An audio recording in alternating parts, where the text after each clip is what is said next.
Apology accepted. How long gone?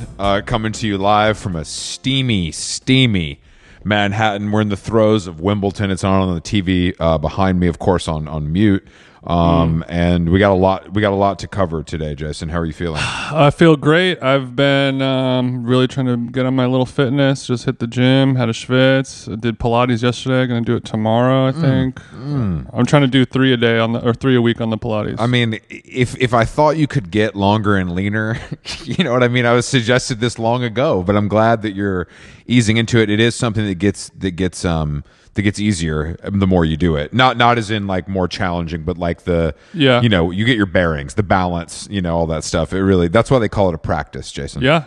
Daytime to learn and a lifetime to master. Well, there's been a lot of breaking news in kind of the corners of my life that really matter, which is social media applications. I was going to say, what did Sienna Miller get herself into this time? But it's something different. You're telling me Sienna Miller was at Ultra Paradiso again?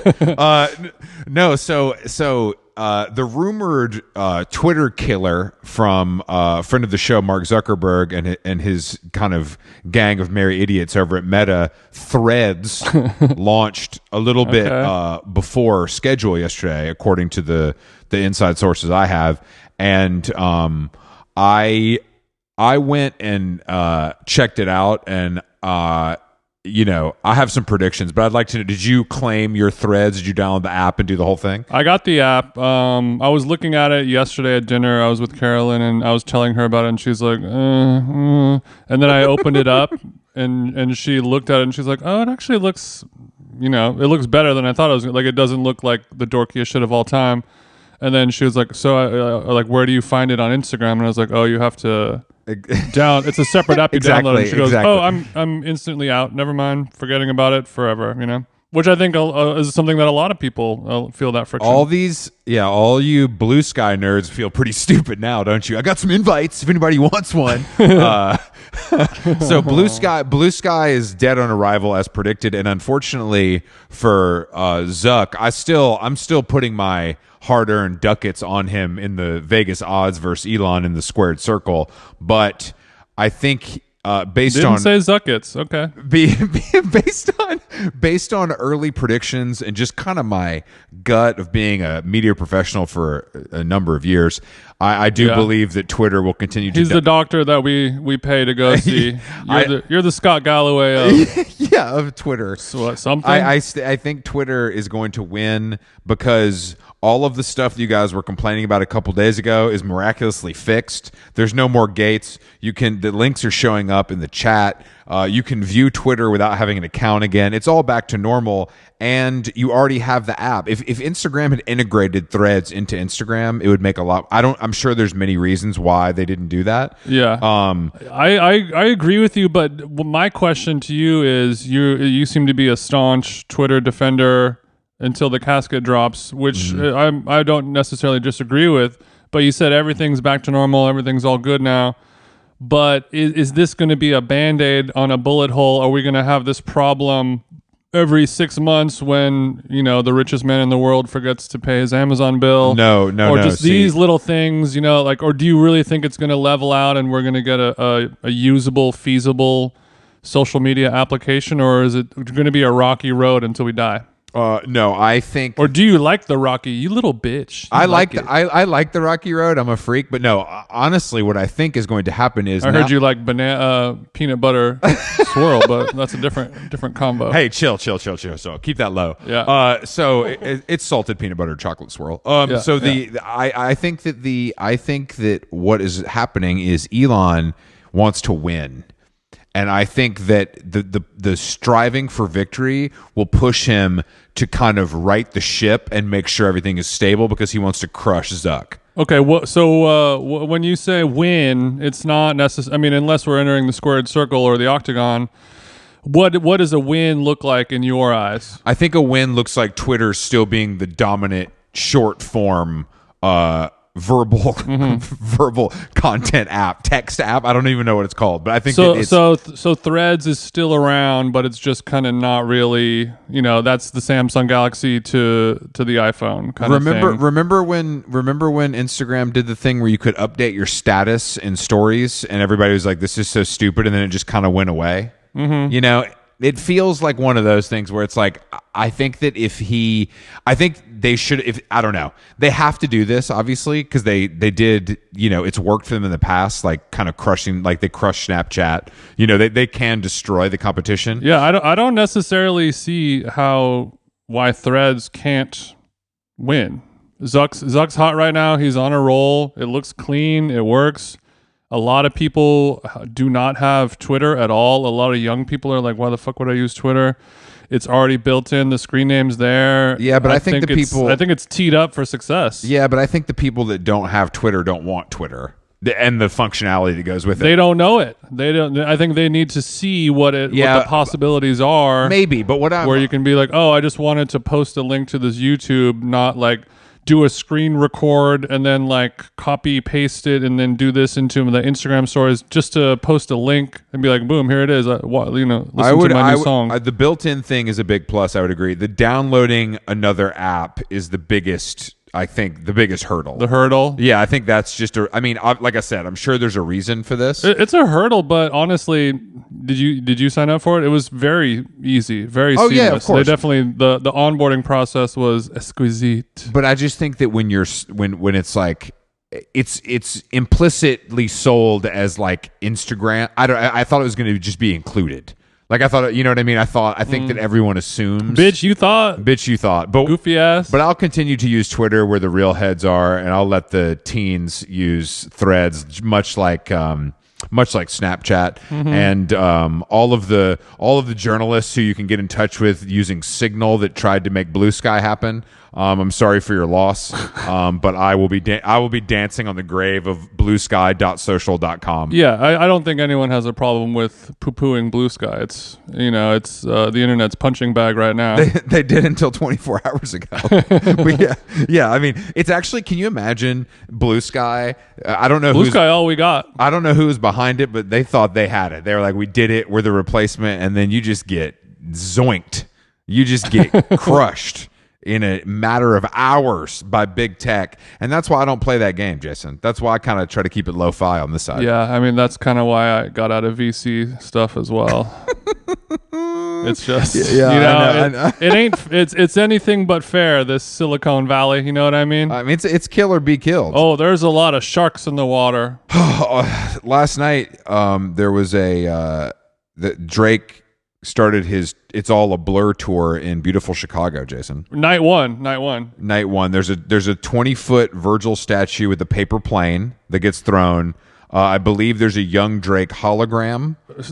Just days after the Righteous Gemstones hologram reveal. I just think that's funny. I Keep going. There's a UFO that kind of comes on stage and looks like it's going to beam him up. Kind of like take him away from this world. Alien Ting. Obviously, it's all a blur. I'm going to multiple dates. The set list looks smacking. I mean, 21 Savage does like 10 songs. He can't be good live. There's just no way. So that's a little bit of a miss, I think. But I guess they come out and do their co-hits together. I'm okay with that. I mean, I'm sure every city will find new surprises around every corner. That's great. Isn't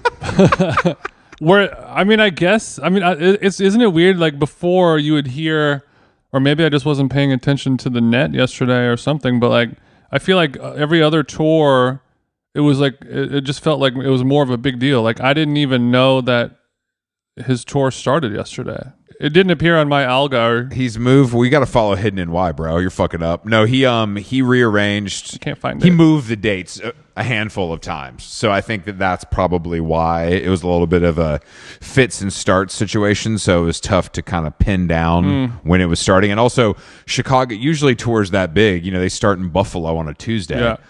So starting in Chicago feels like a vote of confidence from Du Bois. No shade to B-Town.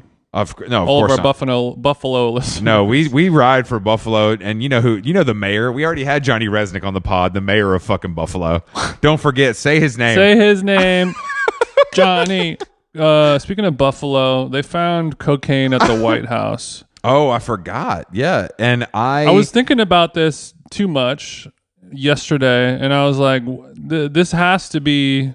There has to be a reason why it's such a big front page news story that's popping up. I won't say the psyop word, but like, hasn't cocaine been found in the White House for decades and decades? Why is this because time? My guess. What are they trying to do with this? My guess is the staff member who found it is a Trumper. Yeah, and wanted it to get out. It was a mole, a narc. But I agree. Why does it feel like that big of a deal? Hunter Biden has been to the White House many times, and I'm sure we've all forgotten a bag. Mm-hmm. Yeah, but back in the day, stuff like this just used to go away. I mean, the amount of women JFK snuck out of there alone it could fill a book. But and fellas, yeah, I think there is something. I agree with you. I feel like there's something going on with this being such big news. But I want to get to the bottom of it, but I also want it to just keep happening and them never be able to find out whose it is. And I want to know how good this coke was. White House level cocaine? Is this something that we've never sampled? I mean, that's true. I mean, Joe Biden is definitely getting the Colombian. He's literally going straight. He can talk to the consulate and get the pure. Yeah, they used to call it like Bolivian marching powder, but for Joe, it's like Bolivian like walk up the stair all the way powder. This will get me. I'll be able to sign one bill today if I do this right. All right, so we do have a guest today, Chris. We don't want to keep him waiting. We don't want to keep him waiting. Bruce Bozzi is I feel like he's a friend of the show already. He has his own podcast that is very popular, and it's called Table for Two. Table for Two. You've probably listened to it. I just listened to him and Tom Ford talk about aging and how Tom Ford gets the lights killed, if he's not feeling how it's making him look, which is aspirational for me. But he talked to Jennifer Aniston, friend of the show, Andy Cohen, Daniel Craig, etc. He was a high-ranking executive at the Palms, a classic power lunch spot. Back when restaurants were restaurants, goddammit. I know, where you could get a shrimp cocktail and it was for men, goddammit. But let's give Bruce a jingle and see what he's up to.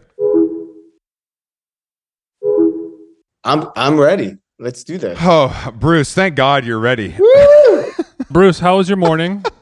Namaste to you. Morning was good. I am out in East Hampton, Long Island for the July 4th weekend. I was wondering because I'm in New York too. I'm not in East Hampton. I'm in Lower Manhattan. It's a little warmer here. There's no breeze. You know what I mean? So I'm sweating it out here, but I do feel like you've probably spent a July 4th on both coasts. Do you prefer East Hampton to the Malibu colony 4th of July? Let's get into it. By far, but you know what? I ultimately prefer, yes, Malibu, just go away. Okay. But in the center of Manhattan on July 4th, and I'm the happiest person alive. Like Bruce, let me tell you a little story, Bruce. Let me tell you about a little story. As a guy, I heard it rained yesterday. No, it's not the rain. It's I was in the city of Manhattan for July 4th and trying to get some much needed shut eye, and the fireworks did not stop until approximately 5 a.m. Eastern. So I wasn't really able to kind of get the sleep that I needed. Okay. So I think that East Hampton's still sounding a little better. Chris, when do you think you became the old man that shouted at the clouds? You know what I mean? Like the old you. Did you ever think, like, when you were 25 and doing cocaine until 5 a.m. and being like, oh, these fireworks are sick? Did you ever think one day you'd be like, oh, these damn kids with their noises? I mean, even in my headiest days, Jason, I was anti-loud noises. I've kind of been an anti-loud noise guy since birth. That's why I'm jealous of Bruce. I want to hear the waves crashing. Yeah. Soothing tones. I bet you slept really well on July 4th, Bruce. I'm not going to complain. It's 90 degrees. I brought my kid out here. I went over to Andy Cohen's yesterday. We sat on the beach. We went for a swim. But as far as the New York Malibu question, I don't think Malibu sounds exciting at all, ever, quite honestly. Okay. It's not exciting. That's true. Depending on whose house you're going to. But yeah, overall, it's a pretty boring place, as beautiful as it is. And maybe like in the 70s, like when Pharaoh was there, and there was Blow, and there was Quaaludes, and we're hitchhiking up to Johnny's house, and we're all gonna get fucked. Right. And now it's like, I need to call an Uber to go to my Nobu at 5:15. No, it is a little bit. I guess I don't understand about Malibu. Not that I've been invited that many times, but I've been enough to kind of understand the lay of the land. You're paying $30 million to live on the ocean, but you don't get into the ocean because it's too cold or there's too much seaweed. That just seems. Yeah. I'm an ocean guy in East Hampton. I'm sure you and Andy were in the water frolicking. We were in the water frolicking. I mean, we were quite scared of all the little crabs that we saw at our feet because we're such gays. But we were like, sure. How little are these crabs, Bruce? Just to paint the picture. First of all, there were like hundreds of them, and they were about an inch. You guys are used to crabs, though. Come on. All right, Bruce, tell me when to stop. How big is it? How big is it? Smaller. Okay, so like 1-2 inches, but they'll bite you. Yeah, I was like, do you think they're gonna bite us? He's like, maybe, but we thoroughly enjoyed it, and the water was beautiful, and blah blah blah, and it was. So I'm not complaining, but I'm complaining. What was on the menu for the 4th? Were you guys doing lobster? Was it burgers and dogs? Like, what are we looking at? We were looking at old school. My nephew Nicholas, who's like 30, is given the barbecue. He's the grill master. Exactly. Cheeseburgers, dogs, corn on the cob. American classics. Oh, God. That sounds great. I tell you what, I didn't get any of that. I mean, I heard what you said about my city. Okay, it's raining, it's stinky, it's like I live here, Bruce. It's my city too. It's my city too. Bruce, you don't even really live in New York though, do you? Yeah, Bruce, you live in LA. Don't you live in like Bev Hills? Yeah, I live in major Bev Hills, like behind the gates. I call it white collar prison. Literally. I'm like, Andy, I'm going in. Gates closed. Well, let me say, if that's a white collar prison, I'm ready to do 20 upstate. That sounds great to me. That sounds great to me. If those gates keep the blues out, sign me up, honey. Yeah. I moved back to New York basically, but I lived here for whatever, like 13 or 14 years, and I'm happy to be back because I need the action.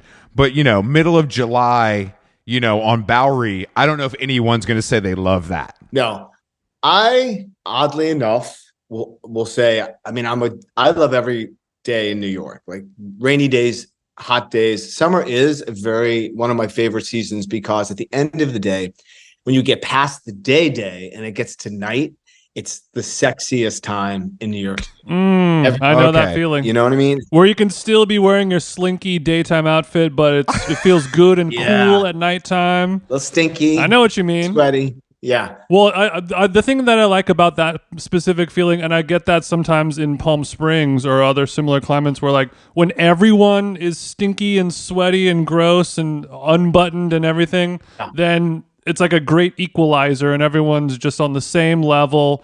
Rich, poor, ugly, hot. We're all in this together. Yeah. Let's just get fucked up. Yep. The way that people look in New York when it's this hot, there's kind of something for everybody, I got to say. I mean, it's wild what people are passing off as clothing. Yeah. Men, women, and everyone else. It's really something. I see things and I'm like, that looks like fabric. And I guess technically the nipples are covered, but it's a little bit, it's a little too easy. You know what I mean? It's a little too easy to see. Oh yeah. But I do like a short, but I try to keep it covered. I won't even wear a tank top. That's too far for me. I think a tank top at a certain point, you're pushing the game. And what age is that? What age is that cutoff, Bruce? 5, 7? What is it? Okay, I mean, and I push the game. So one thing that I'm a hard line with, and Andy and I get into a lot of fights, is flip flops in New York City. Mm-hmm. I'm like, you're a man. Get the flip flops off. They're meant for the beach. So he flip flops. Tank tops, you got to be able to pull it off. I mean, I like a good wife beater. I'm an Italian New York guy, but I probably don't walk the streets unless, I might do an outfit change. Like under this, I might have one and then just be like bam. Yeah. You know? For the listeners at home, Rip it Bruce is wearing a classic Western style shirt with the snaps, so he's kind of mimicking what it would be like if he ripped it off. But Bruce is in the kitchen. He's chopping the garlic with the nonas, and it's so hot because the boiling sauce. He might have to rip it off and just cook in the wife beater only. yeah. Exactly. Ooh. I know you can't. You don't have your gold chain on today. I'm sure there's a reason for that. Oh, So Andy Cohen is kind of an asshole for walking around Manhattan with the flip flops. Like I'm big shit. You can't tell me nothing. I'm Andy Cohen, and he's flip flopping down Fifth Avenue. And have you seen how big the rats are nowadays, Bruce, and the feces? yeah. The rats took over the city during COVID. We got that. They really did. I would say, in Andy's defense, because he's a known deadhead, that I think you're given a pair of rainbow flip flops at birth, kind of when they know you're in that zone. yeah. Yeah, Bruce. Actually, good question. Remind me, Bruce. What is the best brand of loafers for hacky sacking? A question I've never been asked, and I could certainly remember the hacky sack games in the 80s that I would perplex. I would watch, and I was like so bad at it.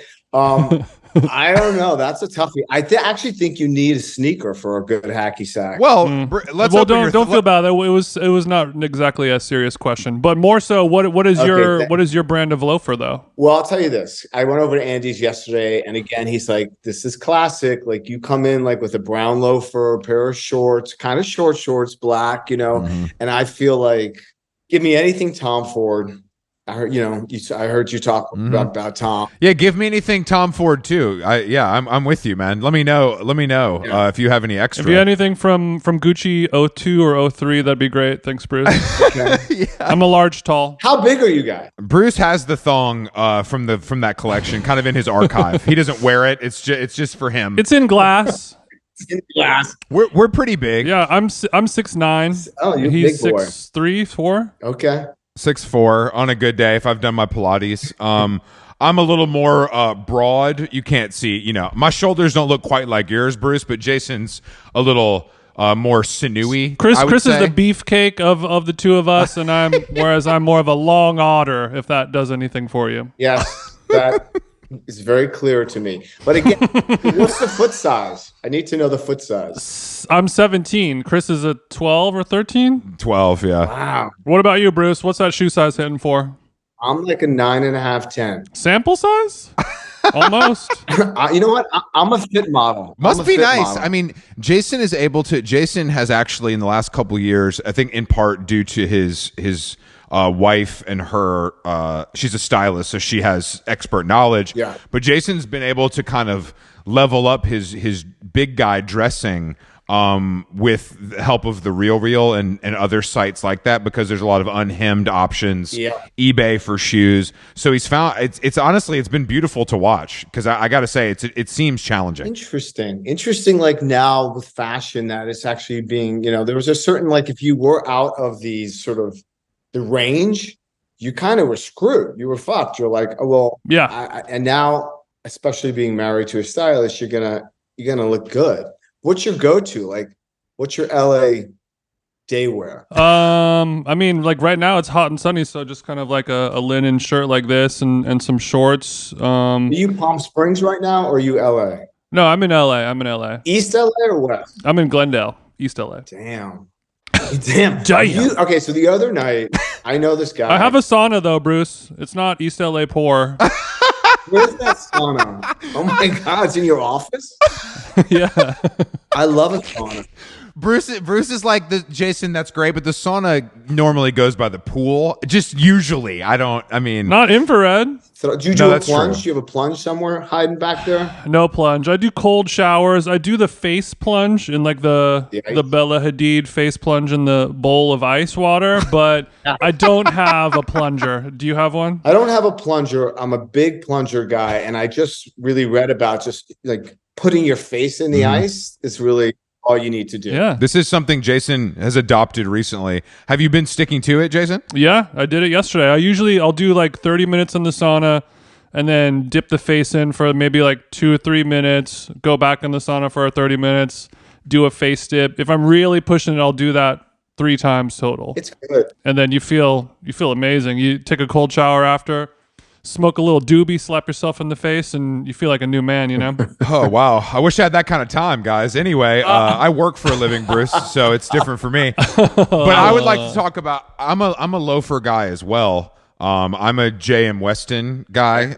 That's my preferred brand. I've actually never looked into Tom Ford, but you're a brown leather, brown suede, or you're taking all materials? Gator, Croc? No, I'm not doing any Gator Croc. I do like a suede, and I like I don't know exactly, a black and brown, that combo, that it's a specific name. Maybe your wife's gonna know this, of this shoe. It's because I basically only wear black. I wear black and I wear brown. Okay, so you need a hybrid, you need a blend for the feet. Yeah. Yeah. No, Exactly. I understand that. I'm a guy who loves to mix black and blue. That's kind of my go-to. I really like that. And so I think the black shoe, I don't even own a pair of brown loafers actually, which is kind of crazy. That's a staple. In 1982, 83, you boys weren't even born. GQ came out with a issue that said black and blue can be worn together. And I was 16. I'll never forget that. Clutch your little 16-year-old pearls when you read that? I did. My whole world Life opened changed. Yeah.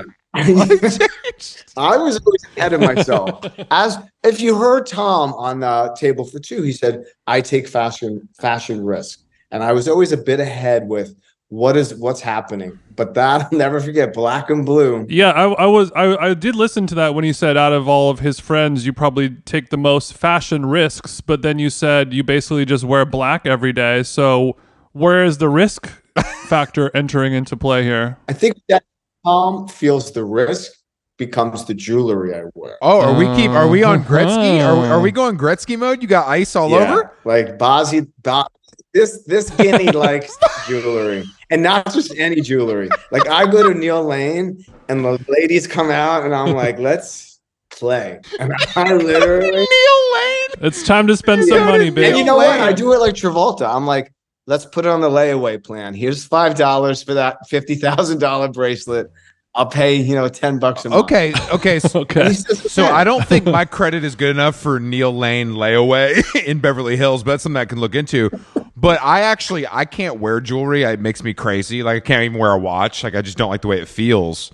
Right. But you're saying you got bracelets, you got rings, we got a chain. You're open to all of it. I like a sparkly stone too. So I have a lot of Okay. Yeah. Okay, let's say so you're not wearing any jewelry now. You're just at the Hamptons house. But let's say you were to go out to a gala or a fine event where you're really trying to dazzle, or even just a nice dinner at the South Beverly Grill with your family. What type of jewelry are we going to be wearing? What's like a splashy showpiece? It would probably be this diamond snake ring that basically was done in the 1930s, and it really curls, and it's just full bling.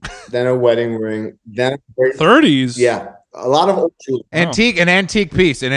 Is it giving kind of Gucci-ish with the snake? Yeah, it's better. It's older. Or is it a little Dave Navarro-ish with the snake? No, it's not David Navarro. No, With all due respect, of course. of course. Bracelet with has some bling in it with like maybe a So like a tennis bracelet, like all diamonds. Are we doing black diamonds? Like what? Are we just classic princess cuts? I have the all black diamond necklace. I have I call it a tennis bracelet. Bruce said the answer is yes. Yeah. you got all of it. Okay, but you're not dipping into like the chrome hearts kind of stuff? Not my jam. Not chrome. Okay. But he also means that I like when he's seen me out, we go out like to a party, like a Hollywood party. Mm-hmm. Tend to squeeze into my clothes. Okay. Like they're kind of sewn on me. Okay. So he'll look at me and be like, now we all know what religion you are. Like, I'm like, Because you can see which direction your dick is going in your pants? basically.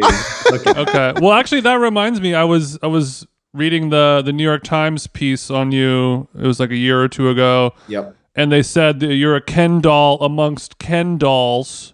And I guess that clothing description that you just said kind of fits that. Do you approve of that classification of you? Do you approve of Gosling taking your crown? Well, I mean, I approve of the objectification of me. Sure, of course. And I definitely think, Gosling, look, he's Ryan Gosling, but nobody actually takes Bozzi's crown because I was there before. That's right. I was there. Okay. So I agree. Look, I agree. Okay. I give all respect to the OGs. Gosling's a young buck. He's still on the come up. He's trying to figure it out. We'll give him some more time, but he needs time. Yeah, he needs time. Right. He needs time to kind of marinate in the underground. When you say the clothes are tight, are they comfortable? Or is it like you're willing to sacrifice for beauty? Are you laying on the bed and then your partner has to get the pliers to zip your jeans up? Right, jumping up and down. No, he doesn't have to get the pliers. Some are comfortable, some are not. I will admit. Some you're like, okay, I just need a couple minutes to have the material expand a little bit. Sure. Has it give a little? Yeah. Well, what about so now I understand, and this is something that women deal with on a daily basis, the struggle. But if you're going out to dinner and you have to sit and eat, how is that affecting your wardrobe choices and the fit of said clothing? Yeah. If you're going out dancing or standing up, it's like a cocktail thing. That's a different proposition for your body. Very valid question. And so therefore, let me tell you a quick little story. At Andy Cohen's 50th birthday party, I had this vision to bring back the powder blue tuxedo that was of the 70s, was once considered very tacky. And so I had this guy, Mario Beverly Hills, this tailor. I was like, this is the vision. So it's really fitted in the sort of hips, crotch, then kind of the leg opens up, but everything's really tight. When we got into the car to get to Andy's, and obviously MC, it ripped down my ass. Big, just. I hope you had the Tom Ford briefs on underneath. I did have the Tom Ford. Thank God. Jesus, that could have been bad. My husband, to everyone's surprise, said he knows how to sew. So he was like, okay, I'm going to sew you up. So he sewed up the line of my ass and it brought back the whole look. And luckily it was a tux, so maybe you had the jacket able to cover your ass, kind of. That would have worked, but I'm crazy because it needs to actually grip the cheeks, grip the whole thing. Yeah. Then the look is complete. Otherwise, I'm like, I gotta go. So if the cheek, all right. So if the cheeks, so you told Mario, let's bring that hemline up. I need to see the top, side, and under part of my perfect ass. Yes. Okay.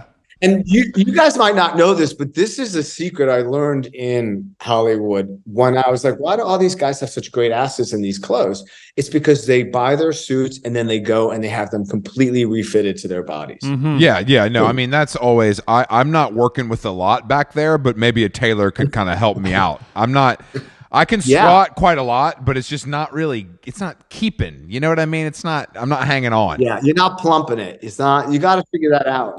Because ultimately you get white men, asses go flat. Yeah. We always joke in my family that my dad kind of had a back that went down to his knees, because his ass almost went in, it was almost inverted. It was a strange. You get it from your daddy. I get it from my daddy. Yeah, I get it naturally. And at the end of the day, I feel when it comes to and we're laughing here, but fashion and clothes to me, for me personally, what I put on, during COVID, Brian was working from home like we all were, and his office is right next to our bedroom, and my office is down the hall, and he'd hear click, click, click, click, click, click. And he'd be like, where are you going? And I would be fully dressed with full jewels on as if I'm going out. Full beat. And I'm like, I'm just going to my office because mental needed the whole thing to happen.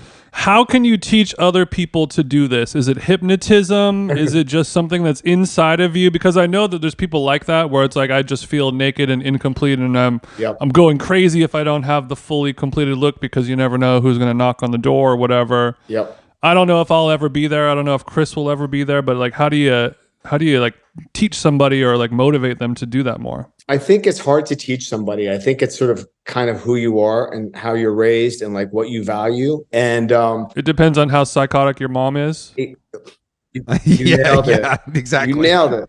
I was going to say, Alex is like that. My girlfriend is like she's up full the row, head to toe, out the door. There's no like. Yeah. There's no. I hang out in a different. I have multiple pairs of shorts, right. But they're kind of they don't get switched. It's like out Tom Ford with his suits. He's got 20 of them, but they all look the same. Yeah, it's like when I see Andy and he's got his dead gear on, and it's like we're out during the day, and I'm like, what are you wearing? Like I don't even understand. Andy, like, I've got a reputation here. What is this outfit? Yeah, I can't be seen. I can't be. How do you do it? But I think so. That's you either value like that's how you sort of your brain works, or it doesn't matter. So but we that was an interesting time, like that whole, and I still do it. Like I'll go to Andy's house, like dressed, and he'll be like, "Well, you're going to the beach," and I'm like, "Well, I got to bring it." I think it's a better way to live. I think it's a challenge because I have all of those clothes, and I don't even find them uncomfortable. I just don't. I can't do it every day, especially when it's this hot. It makes it difficult. Yeah. So wait, are you going to stay in New York, or are you going back to LA? It's a question we're all asking. I mean, I want to go back to LA as often as possible because we own a house there, but it's just New York's better for me, honestly. Like for business, no, I get it. For what I'm trying to do, LA, I love LA, and like but I was just there for 10 days, and I was kind of like, all right, I did it. I got everything I needed to do. I saw all my friends. I went to San Vicente Bungalows 3 times. I got it all out of my system, and now I'm back in New York. Let me tell you, I mean, I thrive in New York because of that, because, you can kind of do everything, and you see friends, and it's just the spontaneity. So I fully get it.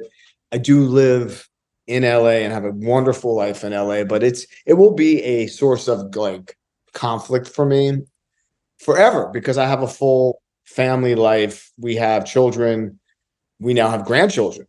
Like, I mean, I know I'm obscenely young to look like I have a grand. Unbelievable. I didn't know For you had. listeners at home, Bruce looks as old as we do, if not younger. Yeah, Bruce is pushing 35, 36, if he stayed up late last night. But is the I didn't know. I knew you had the daughter. You have more. I didn't know you had that many kids. So I started late. I had the baby at 41. I did IVF. I did egg donor. I did my sperm. I set the tone for the gays in my little sphere. I see all your little babies. I see all your little kids. I started that shit.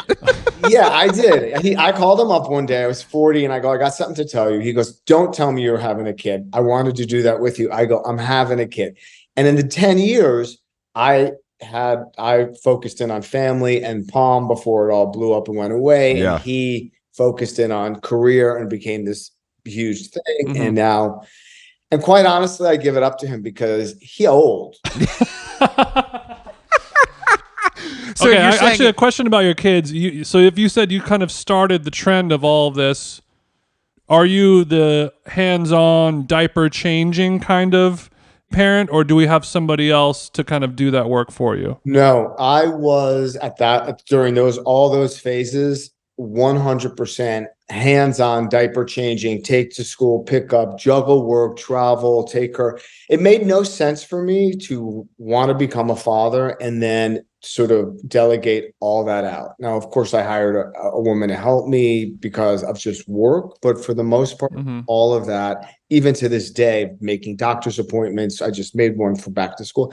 I wanted to do it all. And I grew up in a house where my father was in the restaurant business, never saw him. My mother, that was her role, very traditional parents of, it affects the relationship. You really sort of understand who you kind of where you go to when you need socio-emotional sort of love and support and when you're upset. And because it's also not a traditional family, so I didn't know how to so I basically feel like I took on much more of the maternal role in the relationship, and then Brian came in very early on before I had made the decision, but he kind of took on more the patriarchal sort of dad role. But also I said, look, you've done this with Billy, so I'll never say it's time for you to wake up and change a diaper. Like, sure. I got sure. Okay. Yeah. Like, a clear division of labor was set, and that was we have our strengths, we have our weaknesses. Right. No, I can't imagine seeing you, in the G-Wagon in the pickup line. You know what I'm saying? I can't really imagine that, but I guess he's dropping his kids off. Oh no, I did, and let me tell you, and I dressed like Tony Manero all through her elementary school. years, her friends would be like, they know me either because I had a bandage on my nose because I was having some sort of procedure, or had a hat. They're like, there's your dad. He's got a bandage on his nose, or he has a hat. Your daddy has another boo-boo again. It's so weird.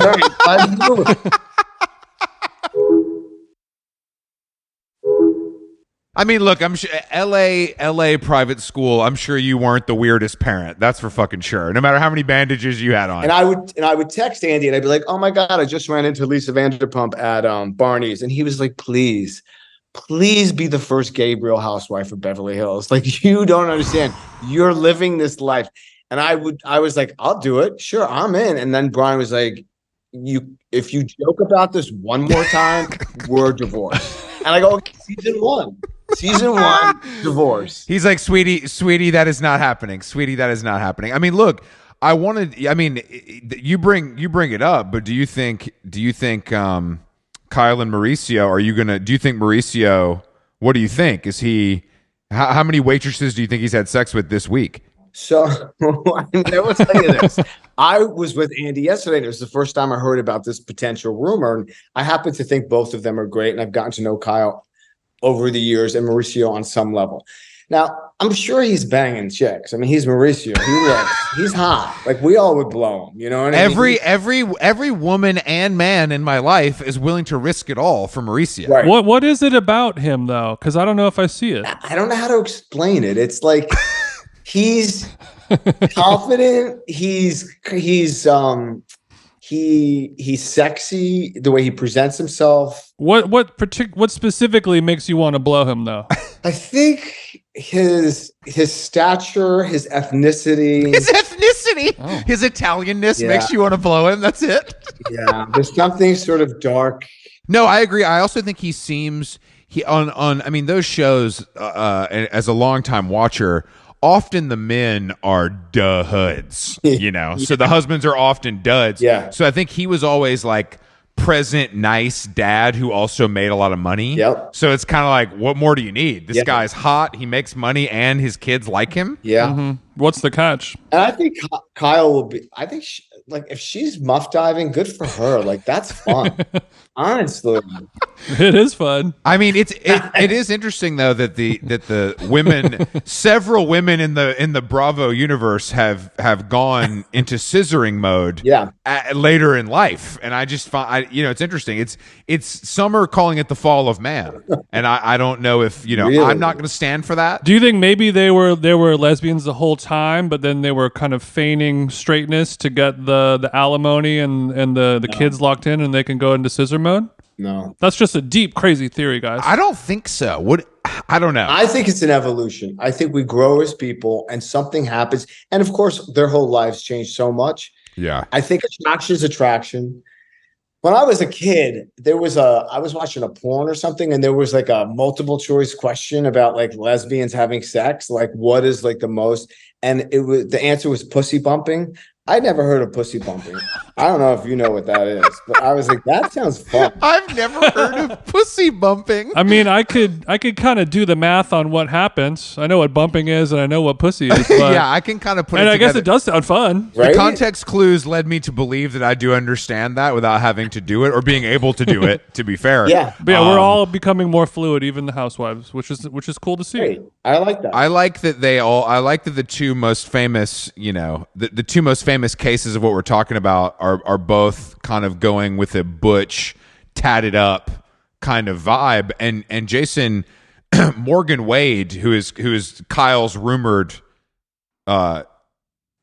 conquest, let's say, is I don't know if you remember this. Somebody pointed this out to me when we had Bret Easton Ellis on the show. Yeah. Bret was recommending her music to us like 2 years ago. So Bret was once again ahead of the curve. A real patriot. Actually, did you read Bret Easton Ellis's most recent book, Bruce, The Shards? No, but that's funny you should say that, because I literally started 3 weeks ago, Bright Lights, Big City again, just to read that. But I haven't. Should I read that? You should. Well, I mean, especially coming from your restaurant background, it's sort of all set in like the early to mid 80s, Beverly Hills. He goes to this restaurant called Trump's all the time. But it's like that sort of sweet spot of, I'm sure you experienced with the Palm in the heyday of, celebs and cocaine and, living in excess and no problems in the world and Yeah. polos with the collars up and loafers and that whole thing.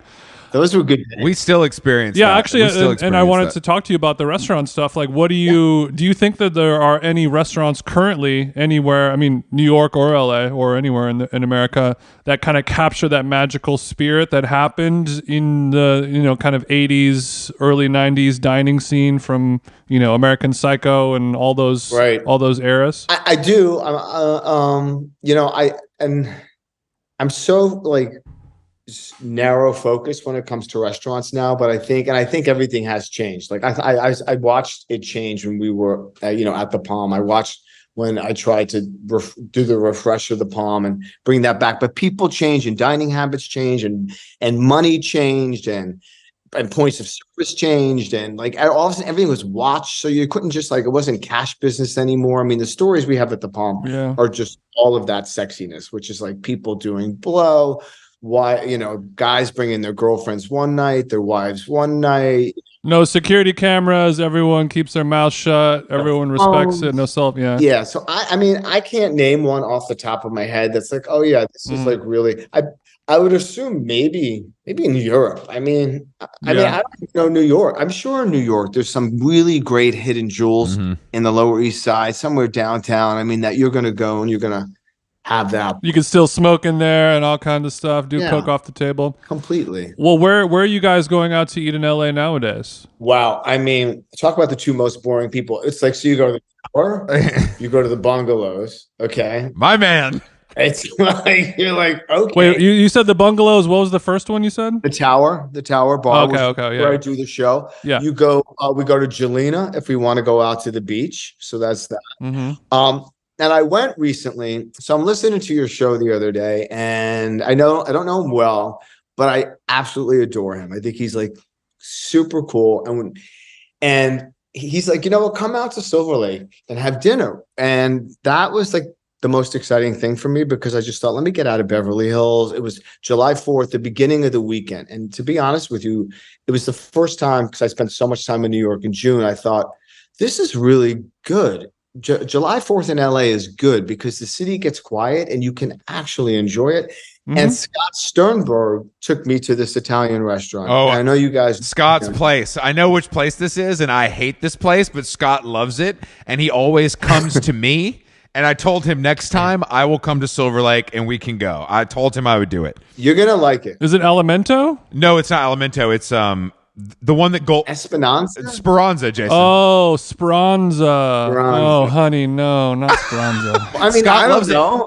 I'm just listening. Bruce, it could be so much better. I'll show you. Don't worry. Okay. Bruce is like, it took me 45 minutes to get there. I don't even know where I was at that point. It was. It's a very cute setting though. Yeah. It's a good vibe, good room. I think Scott likes it because he gets to bring Zod. Yeah. I think that's part of the appeal. I think there's factors beyond the food and ambiance. That it's 5 minutes from his house and he can bring his dog. Yes. Feel like the two main factors there. Yeah. And also Scott can't get his own booth at the tower, so he'll settle for Speranza, right? Bruce, do you have your own table at the tower? Well, there's a booth that is reserved for Brian Lord. So as his spouse, we get that. And hold on, let me ask quickly. When it's reserved for, that means anytime, anywhere you show up and that's cleared out and we're sitting and we're getting some chocolate chip cookies. I think most of the time, right? Like if you're gonna, if Lord makes a reservation, they're gonna, unless there's a hierarchy. I mean, I worked. Of course. I saw. You were doing the juggle. Oh shit! Okay, you got cats. If Madonna's in that booth, you go get a drink at the bar and we'll kind of figure it out. You figure it out. But the thing about Brian is he could give a shit. As I could give a shit because it's just like I just want to sit and have a good time. So if you have an attitude, the restaurant actually wants to help you. They just want it to be even that much better. Yeah. The top 4 table is where I do the podcast, and that is where he doesn't go there for lunch. He doesn't eat lunch, and he changed the overhead lighting because no one looks good.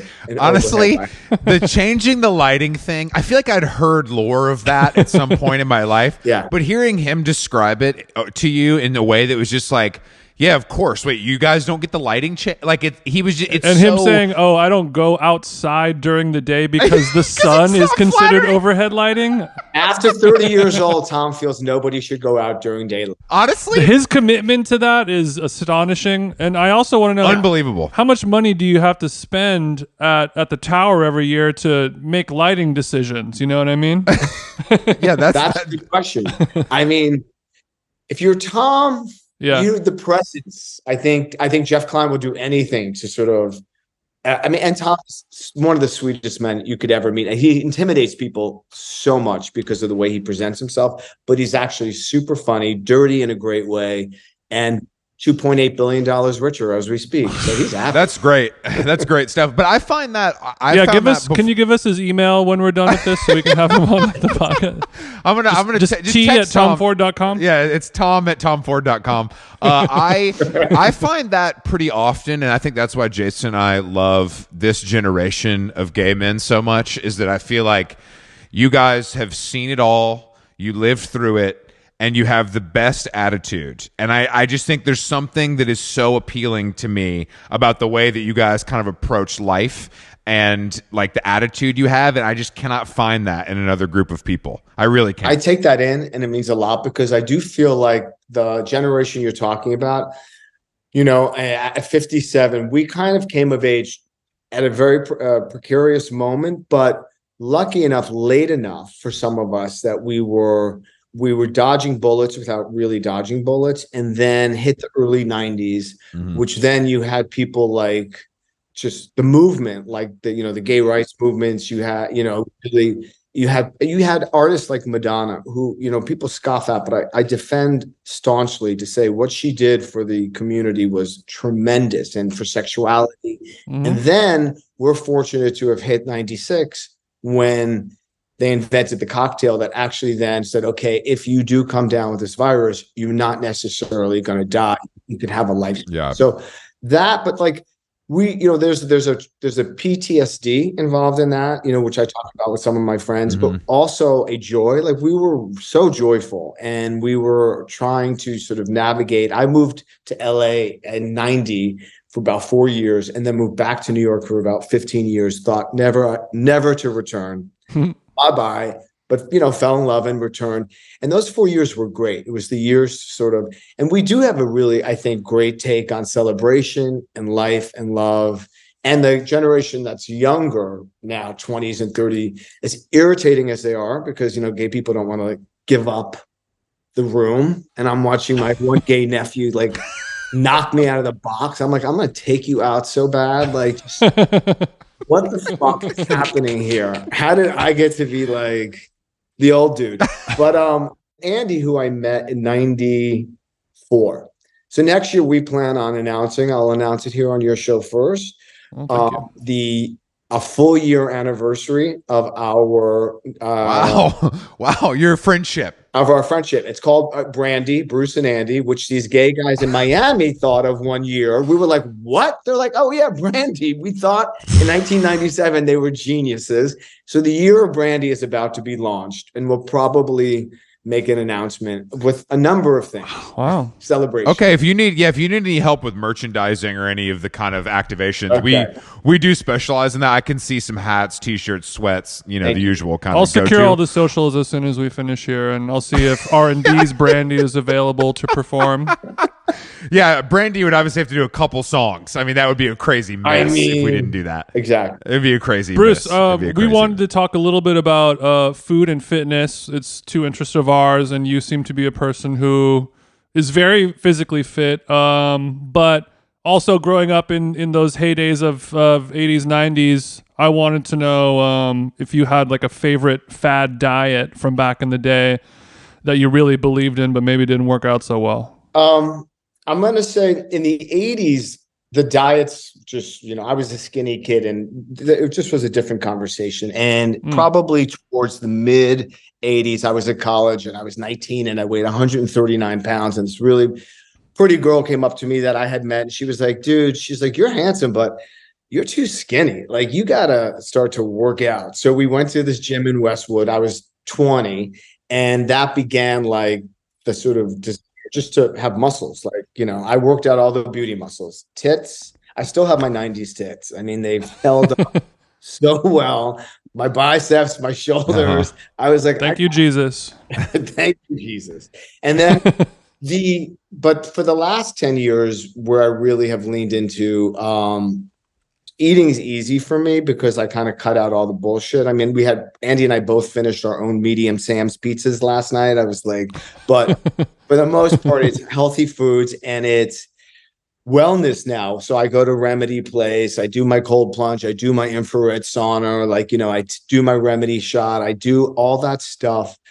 I exercise. I think consistency, which started in the 80s, took me right through the 90s. And there were some years I was just like jacked, like at 38, I was like, by the time I turned 40, I want to be boom. Now it's not about that. It's sort of kind of leaning myself out. But I think whatever diet, and I don't have a particular one with the exception of it's kind of high protein, low carb, but I believe in it all. Like, don't not do something and listen to your body, because all the bullshit people say is what might work for you doesn't work for me type of thing. But you listen to your body, and a body in movement is key. So that's also the tough part of LA, because a lot of it isn't moving. It's the easier part of New York that you're constantly moving your body. And I love that. So I just know that every day I wake up and I'm working out, but not crazy, like an hour. I'm not like dying. I'm not, and I'm eating right. And I mean, my big vice is booze. Like, I will drink 2 bottles of wine easy. Bad. Like, I'm like, well, maybe I should think about curbing it back. And that is where I get all my sugar from and all the bullshit. But yeah. No, but my say is consistency. If you're consistent about anything in your life, you're going to be fit. I would agree. I mean, I'm consistent to the point of it being detrimental, probably. So I'm going to kind of hold the line there. Now that you gave me that great advice. Yeah, I mean, the thing that is crazy that we're seeing all over the place now, and you've talked about it, is the Ozempic, craze. Which hey, Bruce, we ain't seeing it as much as you've seen it. I'll tell you. I did Chelsea Handler was on Table for Two, and she was really just a fucking blast. You know what I mean? She's an open book. She lets it go. She let it go. And she was like, this Ozempic shit. She started it and she was like, what the fuck? I have a good body. I'm not taking this. So she invited some girlfriends over. She was going to give them her Ozempic. And she's like, there are people having Ozempic parties. I'm like, it's fucked up. It's not good for you. I don't think it's fucked up. I don't. I really don't. I'm just like, this is just another thing. People will, especially in this country, people will do anything, especially if they have the money. People will do anything. And if a trainer isn't enough, if the dietitian isn't enough, if this isn't enough, then what's left? You know, as long as you're not taking drugs away from diabetics, right? I don't see you're only hurting yourself. You know what I mean? I've heard some negative side effects though, Chris. I've heard that you lose muscle. No, of course. You lose, of course. The good, when you remove the fat, you remove some of the good fat that makes your face look like your face. Right? No, I think all of that is understood. I'm just saying this isn't a personal affront to me if you choose to do that. That's what I'm saying. Like, there's no, like, that's on you. Yeah, of course not. I just don't find it that crazy. I think I agree with you in regard to freedom of choice. There's going to be something new that's coming along. So jump in and try it, but be careful, be wary. It's like taking HGH. It was like people were like, oh, you must be on HGH. And I was like, I'm really not on HGH. Don't really know enough about it. Kind of freaks me out. But that's it. Clearly don't need it. Look at my fucking sick ass body. But okay, Bruce, but you don't have a little peptide shot every night before bed. I don't know. I mean, look, there's you a pep daddy? No, so I tried I did try peptides this year because it was, and I was like, you know what? I wasn't happy with the peptide experience. I didn't understand it. I didn't see really the effects of it. I wasn't doing my recon, and I was like, you know what? So I threw it all out. I will do what am I into? I am into all my wellness stuff, but as far as manipulation, let's talk about the real shit, Bruce. Let's talk about the real shit. Well, I mean, I do carnitine, a double carnitine shot, which is a fat burning, helps burn some fat, but you spinning that blood over there, Bruce? all the blood comes out. I don't believe it. sharing all beauty secrets. I mean, you do have That's to. fine. No, of course, I agree, and That I one's don't. behind the paywall, Chris. We can talk offline about your doctors, Yeah. and if I need any numbers or anything, I'm sure you'll be willing to Oh, share. baby, I got a lot of doctors I can hook you up. I'm Oh, sure. yeah. Tell me can what only you need. imagine- What do you I can need? only imagine. Bruce. Lastly, as we're kind of closing out, Chris is kind of a notorious big fan of Sienna Miller, and she was on your podcast. I was listening to her talk about you can never unfeel the weight of a human shit. I felt bad for her, and I was wondering, Chris, how you felt about that, and Bruce, if you had any kind of Sienna Miller anecdotes or observations that we might not know about that could delight Chris. Happy. I'll let Chris answer the. Yeah, how does it? Because Chris makes fun of me all the time because we have a couple dogs, and he's like, "How do you pick up that dog shit? You're such a like what's wrong with man nowadays that we have to pick up dog shit?" And then Sienna Miller, a goddess to him, picking up human shit. Yes. Does that make you scream inside, Chris? I think that Jason, you know me, and you know I'm a very biased person, and therefore, in this instance, I can look past it, and I'm seeing. Okay. When I see her sashaying down Spring Street, leaving Balthazar, you know what I mean? It's like I'm not thinking about human shit at that point, and that's kind of the beauty. I can compartmentalize the different people that she encompasses. Let's put it that way. Okay. And I would just like to add, she mentions when she talks about that, like she goes, you never forget what it feels like. But she also says, I couldn't be the asshole to ask someone else to do this. So Yeah. Sienna, I had not met. I met her like the night before, and it was like a screen, like we just sunk into each other. I would say that not only is she one of those lights in this world, but it was very clear if I was ready to go, she'd be the one I would, Oh, really? Oh yeah. Wow. So you're saying Sienna could turn you, Bruce? Oh yeah. Sienna could turn me. Chris, who was the person that Andy said that he would turn for? What was her name? It was somebody funny. It wasn't Jennifer Garner. It wasn't like a Maria Menounos type of person. No, but it was somebody like that. It was like we were both like, really? Like it was somebody beautiful and famous, but it was just like, oh, okay, you're gonna go. All right, yeah, I love the CW too, Andy. I can't remember who it was. But yeah, I mean, Joy Behar? Yeah, it was Joy. If I had to, Wouldn't mind throwing a leg over that. You know what I mean? I think But that Sienna's the best, and I get it. She's moving to London, so it's okay. she's moving back. She mentioned that human shit picking up as a sort of a catalyst to like maybe it's time for me to get out of New York and go back to merry old England. Yeah. I mean, London, honestly, following what she's going through with that like phone hacking thing and all that stuff being like talked about again in the news, like I'd forgotten about that time and how insane it was. Like with the Primrose Hills, that whole thing was so crazy, and like how famous she was. Yeah.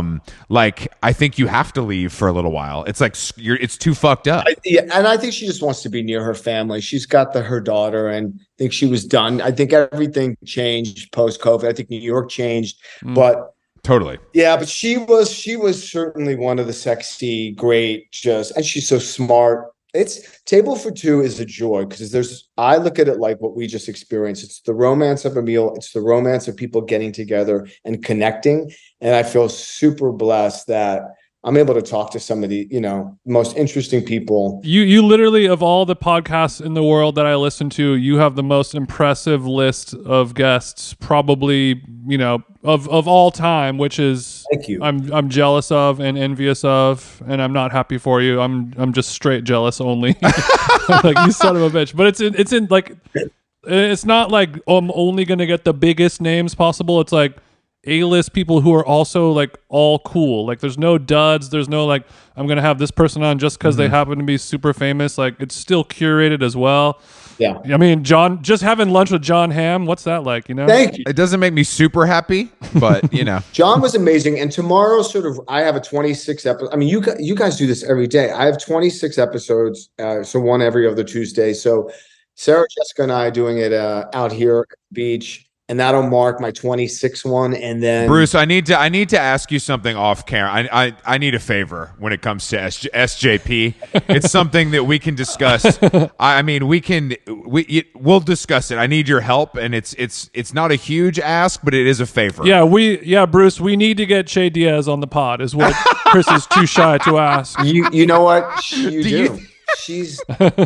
She is, and Andy really spoke about it perfectly here with you guys. It's like it takes a long time to get past when you start to become friends with her that you're just like, oh my God, I'm with Sarah Jessica. She's one of the greats. She's one of the greats.